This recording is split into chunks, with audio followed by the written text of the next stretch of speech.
Alright, so I gathered up some pine branches, just dry bottom pieces. They still crack, but I can feel moisture in them. I mean, like that one cracked but bent too. It's not super happy. So anyway, I'm gonna use those. I'm gonna set those up on my grate here so that at least they're not in the wet grass. And then I've got some more of my branches off of they're branches that broke off of one of my apple trees. This stuff is definitely wet. Like, this is wet to the touch. But that'll give me the opportunity actually to show another concept where you can take. So what I would do is all of this wet junk, scrub all that junk off, and then you wind up not having to make your fire have to warm up and dry out as much of this wet bark. So yeah, do it out of frame. That's the smart thing to do. I am definitely doing these videos for myself, and and because I enjoy it, and not because I'm good at it, obviously. So anyway, that stick, just scrubbing all the bark off. Yeah, it's still wet, but down inside is going to be dry in there. Yeah, like if I touch it with my lip, it's dry just that far down. So this bit here even now is dry to my fingers. It's damp, but there's a difference, damp and soaking wet. So that little trick of just scrubbing all the outside bark off, all this really flaky wet bark, that's got to all burn first, so you can scrub that off. Like, I'm just twisting it so you don't have to be too fancy about it. Some of this will just peel off, and you get that junk gone. Especially like the sun came out a second ago. You get some of that off these branches and let them dry out a little bit, and they'll be a whole lot better to not have any of this.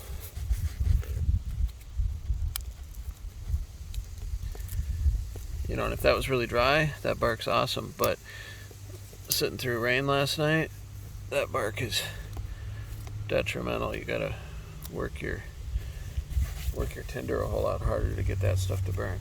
So still cracks. I mean, it's still dry. It's just wet on the outside, so it's dry on the inside. But that's why we have this tinder that I made.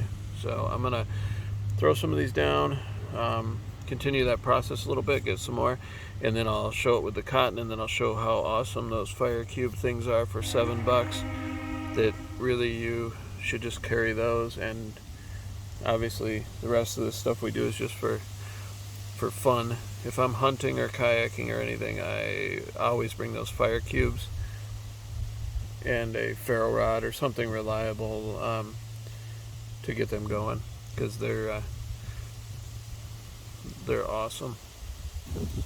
Alright, so hopefully this works, and hopefully the wind's not too bad. I'm gonna grab part of these from up there, crack these over several times. So see, that one's kind of definitely moist, that's for sure. Alright, so crack those over a few times. Got a good little pile of them. But that one over, that one's a little bigger. Alright, so first I'm going to do the cotton. So this is cotton with Vaseline in the middle. What I do is I just kind of, really you can use one of these, but I just do two so that the dry sides are to the outside. Just flare this up a little bit. I'm gonna just fire some sparks on this. So we're gonna throw this down underneath all this stuff.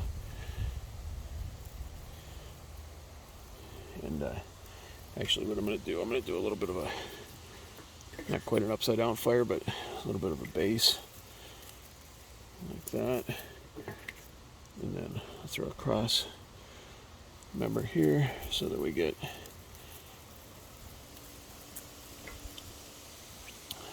some elevation, so that cross brace will make that end be a little high. We've got a lot of wind, so this should burn pretty good. And then I'm just gonna grab out this ferro rod here, and I'm just gonna fire some sparks down into there and see if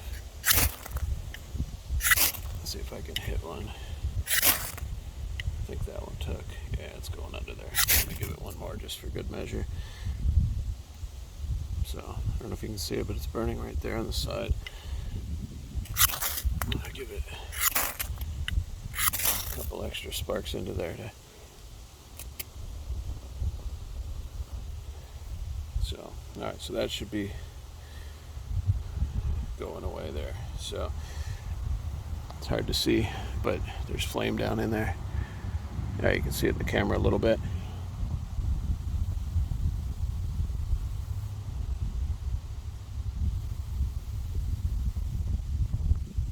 But it's like I said, everything's wet, so let's see if this works.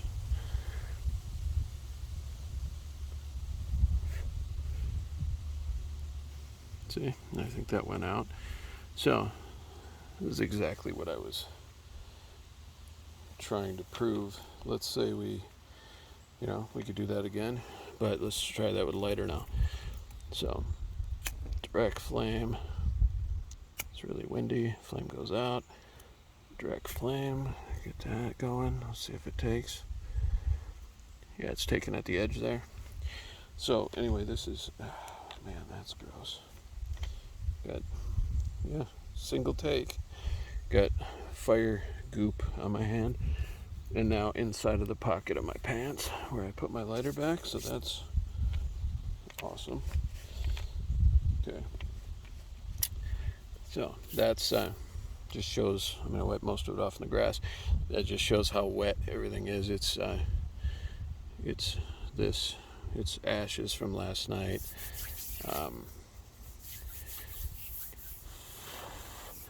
So look at that, blowing on that. I can almost get that going.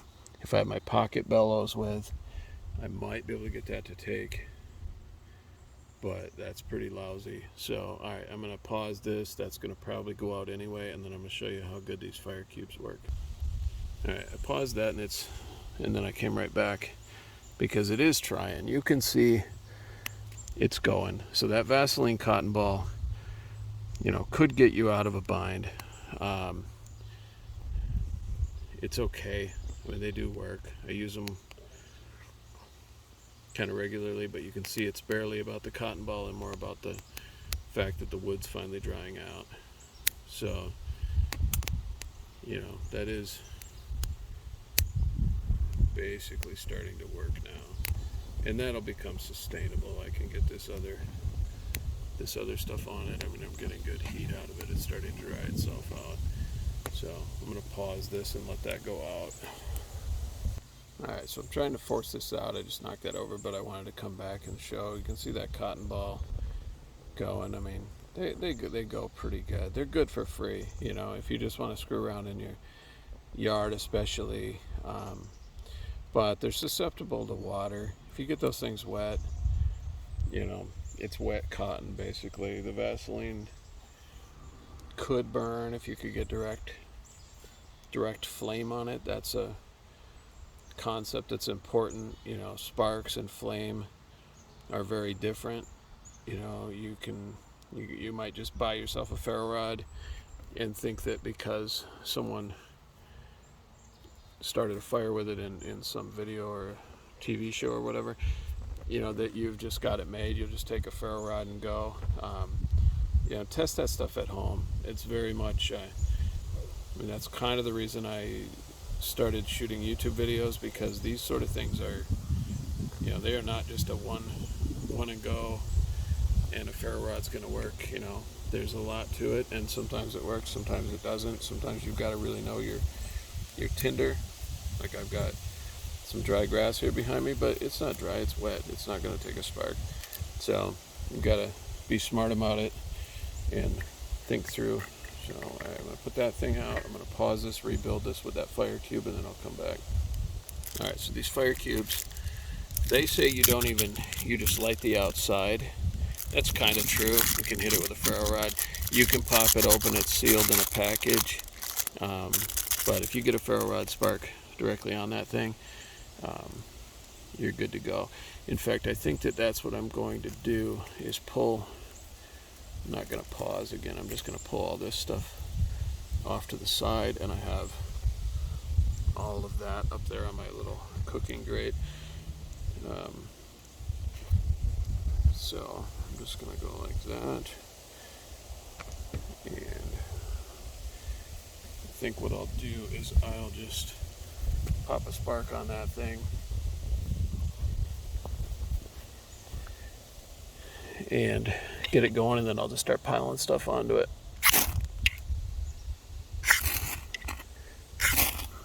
Okay, so hit it direct.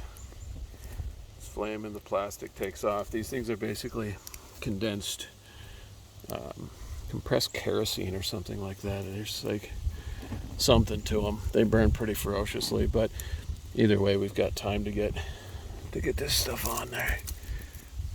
So I'm gonna pop a bunch of these in half again. You can just feel that thing burning like crazy. So I'll throw these on top. And then these are the ones that I stripped that